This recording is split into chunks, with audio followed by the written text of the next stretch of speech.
Tunggu dulu, sebelum kamu skip video ini, dengerin ini dulu. Indonesia, negara yang sering diejek karena katanya cuma bisa impor teknologi, cuma bisa pakai produk orang lain, cuma bisa jadi penonton dalam industri semikonduktor global, ternyata diam-diam sudah membangun sesuatu yang besar. Dan itu ada di Batam. Sekarang, berdiri, beroperasi. Kalau kamu pikir Indonesia masih ketinggalan jauh dalam industri chip, video ini akan mengubah cara kamu melihatnya. Kalau kamu sedang nonton ini sekarang, tolong bantu aku buktikan sesuatu. Kakak ipar aku yang orang Malaysia bilang, konten tentang Indonesia itu nggak akan ditonton orang. Katanya, siapa yang mau dengerin cerita tentang negara tetangga?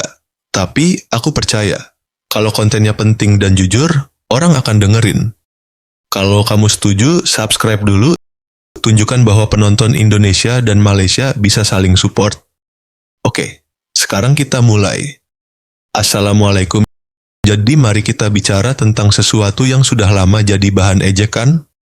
Malaysia dan Singapura sudah punya industri semikonduktor yang kuat selama puluhan tahun.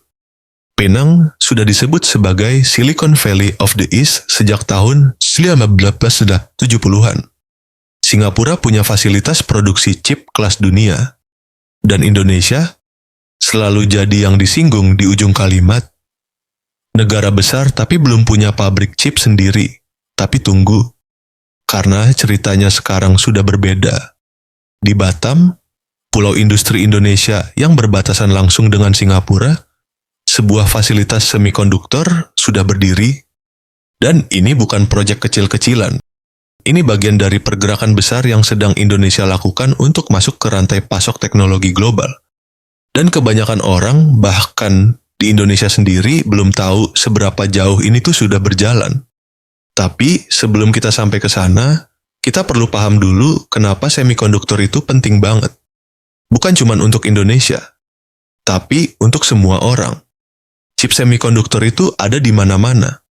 Di HP kamu, di mobil kamu, di kulkas, mesin cuci, laptop, sampai lift di mall.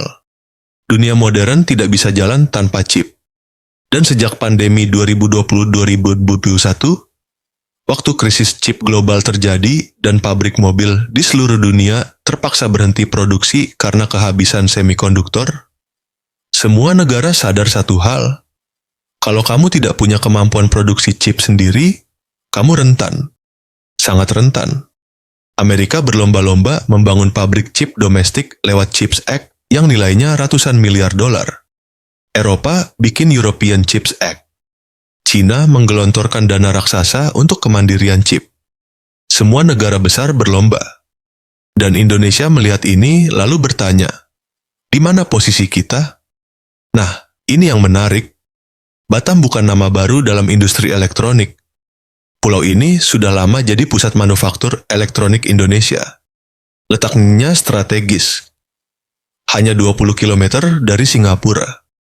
Kalau kamu berdiri di pantai Batam dan cuaca cerah, kamu bisa melihat gedung-gedung Singapura di seberang laut. Itu bukan kebetulan. Itu adalah keunggulan geografis yang sudah dimanfaatkan Indonesia sejak tahun 1970-an ketika Batam ditetapkan sebagai kawasan industri khusus. Dan sekarang, Batam sedang naik level. PT Satnusa Persada, perusahaan elektronik Indonesia yang sudah berpengalaman puluhan tahun dalam manufaktur perangkat elektronik, menjadi salah satu pemain kunci dalam ekosistem ini. Tapi yang lebih besar dari itu, pemerintah Indonesia secara serius mendorong Batam menjadi bagian dari rantai pasok semikonduktor regional. Bukan hanya perakitan, tapi ke arah produksi yang lebih dalam. Tapi, here's the thing yang bikin ini beda dari sebelumnya. Indonesia tidak sedang mencoba membangun dari nol sendirian. Strategi yang dipakai jauh lebih cerdas dari itu. Indonesia masuk melalui pintu packaging dan assembly, tahap akhir dari proses produksi chip, yang modalnya lebih terjangkau dibandingkan fabrikasi wafer dari awal, tapi tetap menempatkan Indonesia dalam rantai nilai global semikonduktor. Dan dari situ, Indonesia bisa naik ke tahap yang lebih tinggi secara bertahap. Coba bayangkan ini, kamu mau masuk ke industri restoran. Kamu tidak langsung buka restoran bintang 5. Kamu mulai dari warung, kuasai operasionalnya, bangun reputasi, kumpulkan modal, lalu naik. Logika yang sama berlaku untuk industri semikonduktor. Dan Indonesia sudah mulai melangkah. Ingat, tadi aku bilang ada sesuatu yang akan bikin kamu kaget? Ini dia. Pada 2023, Indonesia menandatangani kerjasama dengan beberapa perusahaan semikonduktor internasional untuk pengembangan industri chip domestik. Lebih dari itu, kawasan Batam Bintan Karimun yang berstatus Free Trade Zone memberikan insentif pajak dan kemudahan investasi yang menarik bagi investor asing di sektor teknologi. Artinya, Batam bukan cuma punya lokasi yang strategis. Dia punya kerangka hukum dan insentif ekonomi yang dirancang khusus untuk menarik pemain besar industri chip. Dan ada nama besar yang mulai melirik Indonesia. Beberapa produsen chip global sedang menjajaki Indonesia sebagai lokasi untuk diversifikasi produksi mereka. Ini bukan gosip. Ini bagian dari tren besar yang disebut China Plus One. Strategi di mana perusahaan-perusahaan multinasional mencari lokasi produksi alternatif di luar Cina untuk mengurangi risiko geopolitik. Vietnam sudah dapat banyak manfaat dari tren ini. Thailand juga. Dan Indonesia, dengan populasi 270 juta orang, tenaga kerja muda yang besar, dan kawasan industri yang sudah established seperti Batam, sedang menjadi kandidat serius. Tapi, tunggu sampai kamu dengar bagian ini. Malaysia, yang selama ini jadi benchmark untuk industri semikonduktor di kawasan, ternyata justru melihat perkembangan Indonesia dengan serius. Penang memang masih jauh di depan dalam hal kapasitas dan pengalaman. Tapi gap itu tidak sebesar yang dikira orang. Dan yang lebih penting, Indonesia tidak sedang bersaing head-to-head dengan Malaysia. Indonesia sedang membangun ceruknya sendiri dalam ekosistem regional yang saling melengkapi. Coba lihat dari perspektif rantai pasok. Chip yang dipackage di Batam bisa didistribusikan ke seluruh Asia Tenggara dengan cepat. Infrastruktur pelabuhan Batam sudah mature. Koneksi ke Singapura, pusat logistik terbesar di kawasan, sangat mudah. Ini adalah keunggulan yang tidak dimiliki banyak negara lain. Dan satu hal lagi yang jarang dibicarakan. Indonesia punya bahan baku yang sangat penting untuk industri semikonduktor.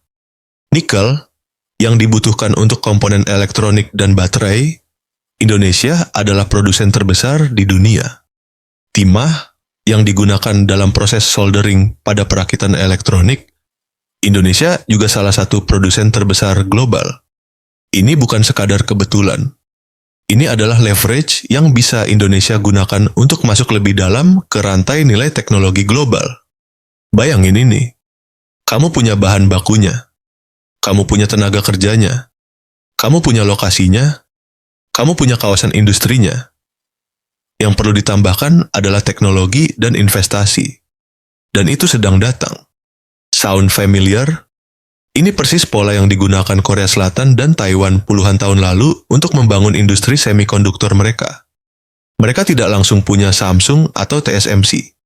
Mereka mulai dari bawah, konsisten, dan naik pelan-pelan tapi pasti. Dan sekarang kita semua tahu hasilnya. Tapi ada tantangan yang harus diakui dengan jujur. Indonesia masih menghadapi beberapa hambatan nyata. Ekosistem riset dan pengembangan semikonduktor domestik masih dalam tahap awal. Jumlah insinyur dengan spesialisasi desain chip masih terbatas dibandingkan Malaysia atau Taiwan. Infrastruktur listrik yang stabil dan murah, syarat mutlak untuk pabrik semikonduktor, masih perlu terus diperbaiki di banyak wilayah. Dan birokrasi, meskipun sudah banyak diperbaiki, masih menjadi perhatian investor asing. Tapi ini yang membedakan situasi sekarang dengan 10 tahun lalu. Pemerintah Indonesia sudah memasukkan industri semikonduktor dalam peta jalan Making Indonesia 4.0. Ada target konkret, ada anggaran, ada kementerian yang bertanggung jawab. Ini bukan lagi sekadar wacana di seminar. Ini sudah menjadi kebijakan negara. Dan ketika negara dengan ekonomi terbesar ke-16 di dunia dan target menjadi negara maju pada 2045 berkomitmen pada sesuatu, itu serius. Dan ini bawa kita ke gambaran yang lebih besar. Asia Tenggara secara keseluruhan sedang menjadi kekuatan baru dalam industri semikonduktor global. Vietnam naik pesat. Malaysia mengkonsolidasi posisinya. Thailand memperluas kapasitas. Dan Indonesia, dengan skala ekonominya yang jauh lebih besar dari semua negara itu, berpotensi menjadi pemain yang paling transformatif dalam jangka panjang. Ketika Indonesia berhasil membangun ekosistem semikonduktor yang kuat, dampaknya tidak cuma untuk Indonesia. Ini akan mengubah peta industri teknologi seluruh kawasan. Dan Batam, pulau kecil di ujung barat Indonesia yang 1 jam perjalanan laut dari Singapura, bisa jadi simbol dari transformasi itu. Jadi, apa yang bisa kita ambil dari semua ini? Pertama, Indonesia sudah bergerak. Ini bukan wacana. Batam sedang dibangun sebagai hub semikonduktor regional, dan fondasi sudah diletakkan. Kedua, strategi Indonesia cerdas, masuk dari packaging dan assembly, manfaatkan keunggulan bahan baku, tarik investasi asing sambil membangun kapasitas domestik. Ketiga, jangan remehkan potensi jangka panjang. Negara dengan sumber daya alam, populasi, dan political will seperti Indonesia belum pernah berhenti di posisi yang sama dalam jangka panjang. Dan ingat, tadi kita mulai dengan ejekan bahwa Indonesia nggak punya pabrik chip sendiri. Sekarang kamu tahu bahwa cerita itu sudah mulai berubah. Batam adalah jawabannya. Belum sempurna, belum sekelas Taiwan, belum setara Penang, tapi sudah berdiri. Dan sedang tumbuh. Dunia teknologi tidak menunggu siapapun, tapi Indonesia sudah mulai berlari. Kalau video ini membuka perspektif baru buat kamu, like dan subscribe sekarang. Dan tulis di kolom komentar, menurut kamu berapa tahun lagi Indonesia bisa jadi pemain semikonduktor yang benar-benar diperhitungkan di level global? Aku ingin tahu pendapat kamu. Wassalamualaikum.